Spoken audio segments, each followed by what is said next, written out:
What's up, folks? Heinz Morning Update, September 4th. Hell of a day yesterday. Popped up, tapped the old 70, and then dumped all the way down. Okay, 56 or 55.16. We're just about at that low right now. We need really above this 35, 38 level, preferably above 42, to get back up here going. 80, 85 would be your next stop. Possibly the 98, 96 level, and then 20, and then the infamous 37 or 27, 32. A lot of singles to clean up, so those could be a target, 5603, 6623, etc. So we can look at that, but it must get above, sustain above this 35, 38, really this 35, 42 level. Singles down to 92, so that could clean up. I do have a couple naked POCs down here. I would watch the 80, 85 level. That's going to be something I'm really looking at as support. I've got an 82 to be exact, but I'd say 80, 85.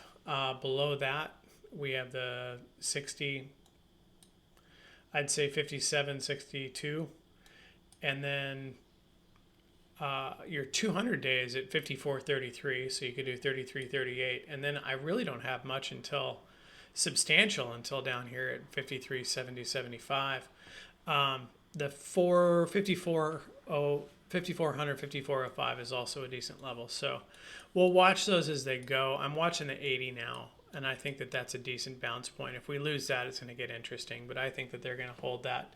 But again, I thought that they were going to stick save that 80 up here.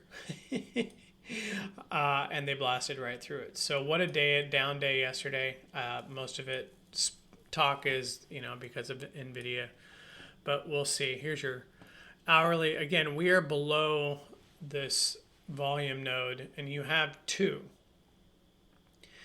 And I say the 2732, but I mean, if you look at the node here, it's really this 38, 41 area up here.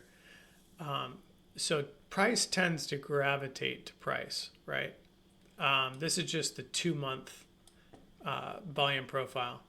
75 is your 55, 75 is your pivot. We are now below my magic green line, which we have been above for quite some time. As we toggle through that chop, we broke the chop channel, and now we're headed back down. S1 is 54.80. That's why I like it. 54.22 at S2, and then 53.27. So these are going to be wide out as all hell because of the 130 point drop yesterday, because your R3 is up at 57.86, which is crazy. 57.28.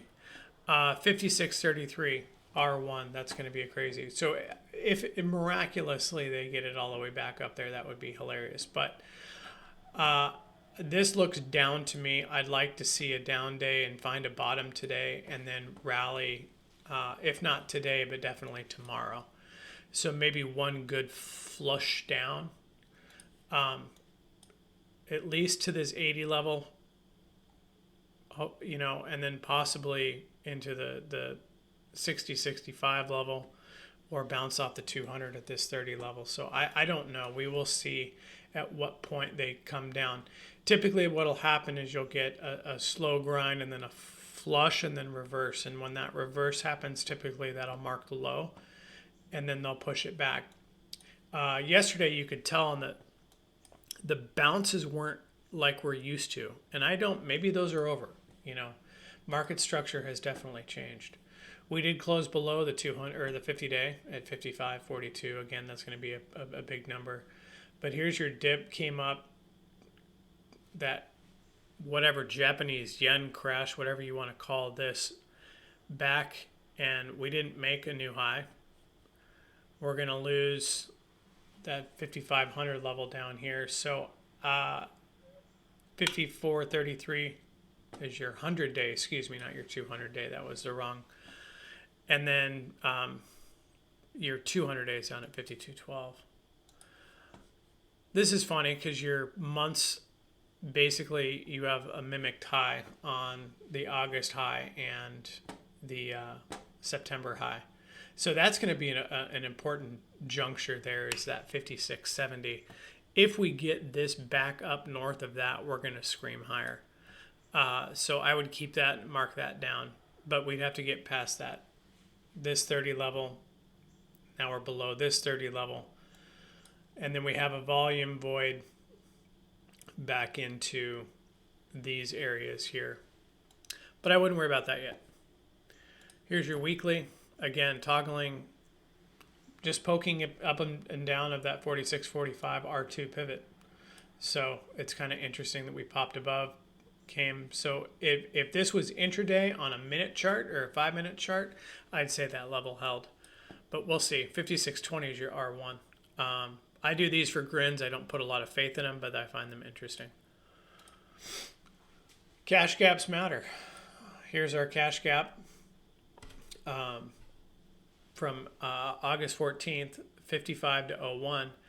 And yesterday we parked that just above it. And then your 50-day on SPX is 55.04. Now, obviously, we're down 26 points. So the settlement of 28, we're going to be down right there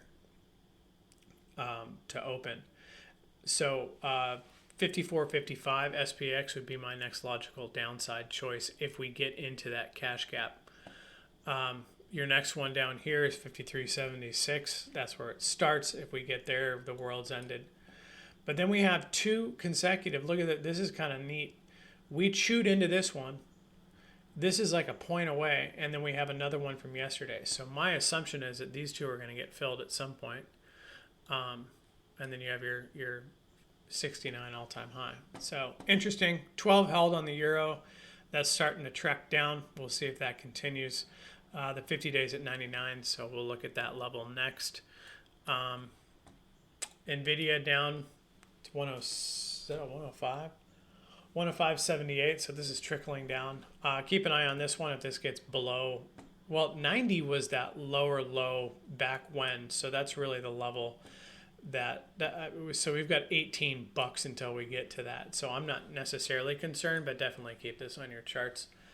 ES down 24, NASDAQ down 152, Dow down 76, and Russell down 9. Broad selling on all four. This is what we look for when there's, sometimes you'll see rotation days where you'll have, ES and NASDAQ down, but then Dow and Russell up.